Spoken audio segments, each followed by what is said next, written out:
সদিও পুরানো কথা, যখন খিলাফত আব্বাসিয়ার সোনালী যুগ ছিল। সেই সময়ে বাগদাদে দুইজন কাজী তাদের রায়ের জন্য খ্যাতি অর্জন করছিল। তাদের গল্প সবার মুখে মুখে ছিল। কিন্তু এই দুই কাজের মধ্যে আকাশ পাতাল পার্থক্য ছিল। একজন কাজী তার বুদ্ধি, প্রজ্ঞা এবং ন্যায়পরায়ণতার জন্য বিখ্যাত ছিল। লোকে বলতো তিনি পর্দার পিছন থেকেও সত্য দেখতে পারেন এবং কখনো কারো চাপ বা ভয়ের কাছে নতি স্বীকার করতেন না। অপর কাজী ছিল অত্যাচার ও অন্যায়ের জন্য কুখ্যাত। তিনি শক্তিশালীদের পক্ষ নিতেন এবং দুর্বলদের পিষে ফেলতেন। একদিন খলিফা তার দরবারে বসেছিলেন। তার চেহারায় উদ্বেগের ছাপ স্পষ্ট ছিল। একজন ওয়াজির সাহস করে জিজ্ঞেস করল, খলিফাতুল মুসলিমিন, কি ব্যাপার? আজ আপনাকে কিছুটা উদ্বিগ্ন মনে হচ্ছে। খলিফা জবাব দিলেন, ব্যাপারটা এই যে বাগদাদে দুইজন কাজী রয়েছেন। তাদের কাজ হলো ন্যায় বিচার করা, মানুষকে ইনসাফ দেওয়া, মুজলিমের পাশে দাঁড়ানো এবং জালিমদের হাত রুখে দেওয়া। কিন্তু লোকে একজন কাজীর প্রশংসা করে আর অপরজনের উপর লানত মলামত করে। আমি এর কারণ জানতে চাই। আমি জানতে চাই কোন গুণের কারণে একজন কাজী শান্তি ও ন্যায় প্রতিষ্ঠা করে এবং কোন ত্রুটির কারণে সালতানাতের শান্তি নষ্ট হয়ে যায়। খলিফা ওয়াজিরের সঙ্গে আলোচনা করে সিদ্ধান্ত নিলেন যে তিনি একজন আরব বণিকের ছদ্মবেশে এই দুই কাজের সত্যতা পরীক্ষা করবেন। সেই অনুযায়ী একদিন খলিফা ছদ্মবেশ ধারণ করে তার ঘোড়ায় চড়ে সেই বস্তির দিকে রওনা হলেন যেখানে সেই কাজী থাকত, যাকে লোকে অপছন্দ করত। সকালবেলা খলিফা কাজীর হাভেলিতে পৌঁছালেন। যেহেতু তিনি ছদ্মবেশে ছিলেন, কেউ তাকে চিনতে পারল না। সূর্য ওঠার পর লোকজন আসতে শুরু করল। হাভেলি লোকে লোকারণ্য হয়ে গেল। যখন ফৌজদাররাও এলো, তখন কাজীকে খবর দেওয়া হলো। তিনি বাড়ি থেকে বেরিয়ে এলেন, শরীরে অহংকার আর মুখে ভ্রুকুটি নিয়ে। সব ফৌজদার হাত বেঁধে দাঁড়িয়ে রইল। কিছুক্ষণ পর কাজী জিজ্ঞেস করলেন, কোনো মুজরিমকে এনেছো?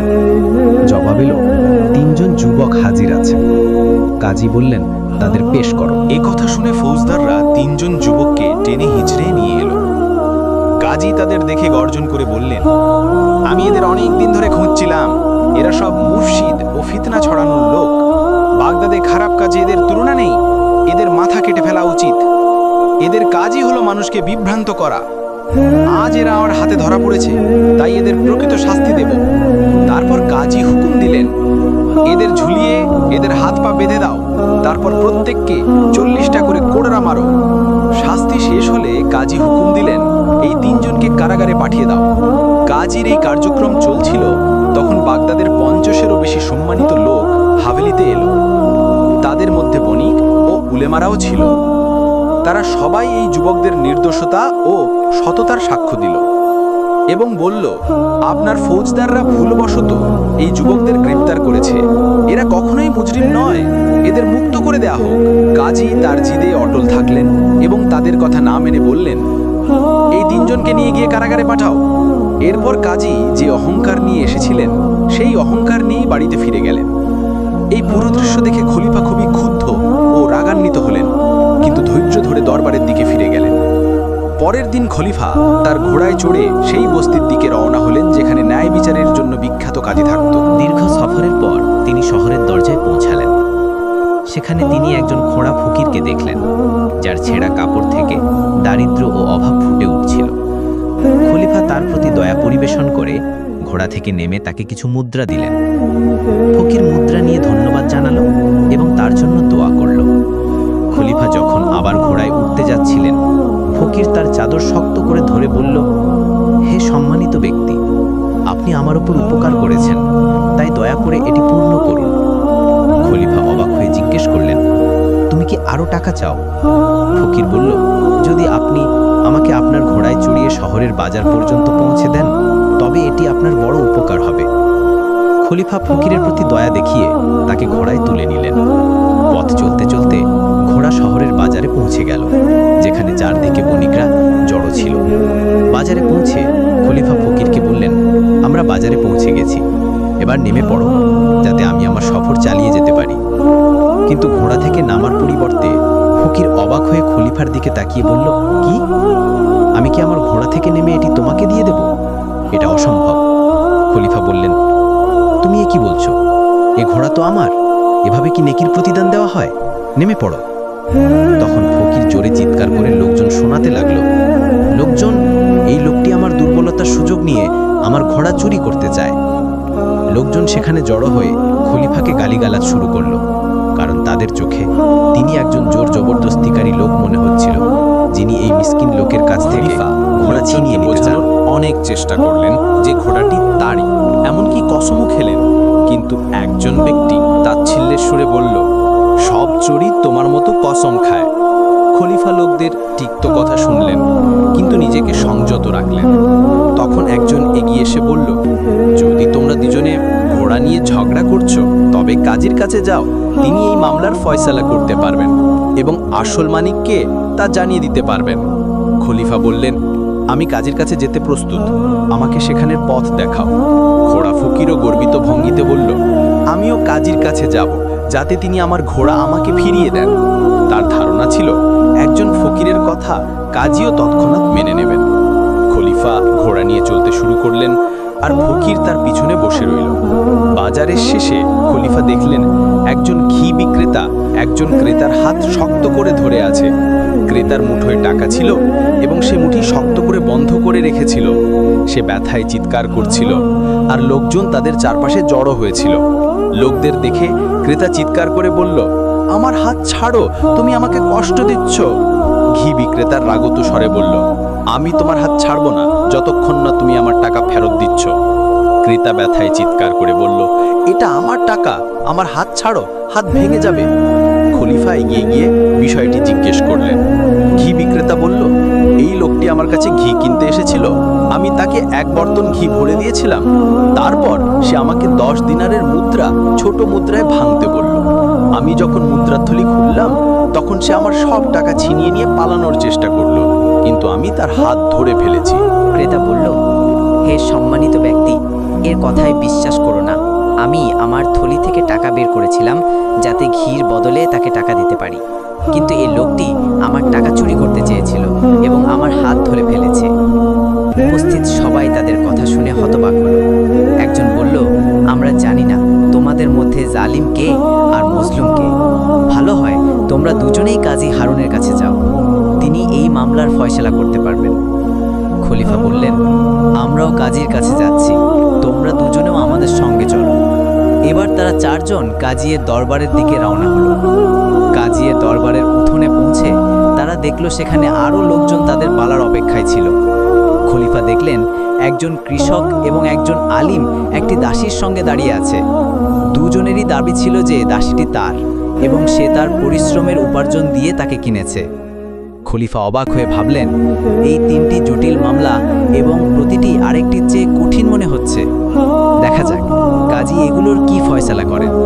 তিনি কি সত্যি এই মামলাগুলোতে ন্যায় বিচার প্রদান করতে পারবেন, যেমনটি তার ন্যায় ও প্রজ্ঞার বাহা প্রচলিত আছে?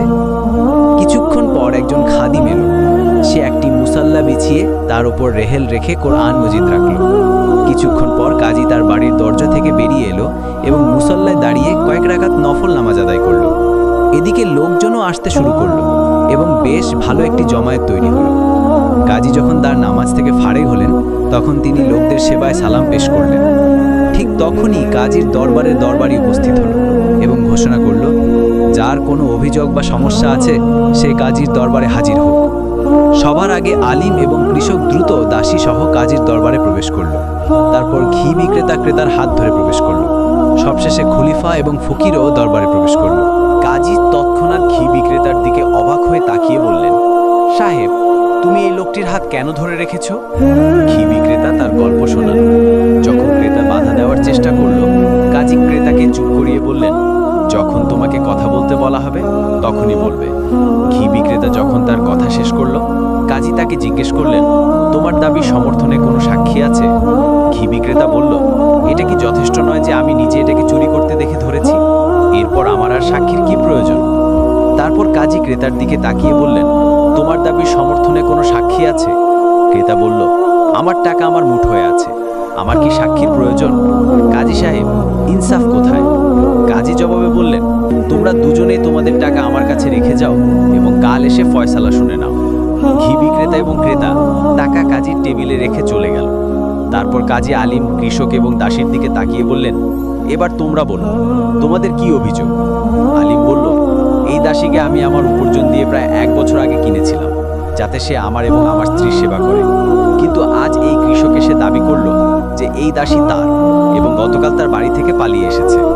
কাজী আলিমকে জিজ্ঞেস করলেন, তোমার কাছে কোনো দলিল আছে যা দিয়ে প্রমাণ হয় যে তুমি এই দাসীকে দাসদের বাজার থেকে কিনেছ? আলিম বলল, আমি এটাকে দাসদের বাজার থেকে কিনিনি, বরং একজন পথিকের কাছ থেকে কিনেছিলাম। সে আমাকে কোনো দলিল দেয়নি। কাজী আবার জিজ্ঞেস করলেন, কোনো ব্যক্তি কি আছে যে সাক্ষ্য দিতে পারে যে এই দাসী তোমার? আলিম বলল, আমার স্ত্রী এর সাক্ষ্য দিতে পারে। কাজী বললেন, তোমার স্ত্রীর সাক্ষ্য গ্রহণযোগ্য হবে না, কারণ সে তোমার পক্ষেই সাক্ষ্য দেবে।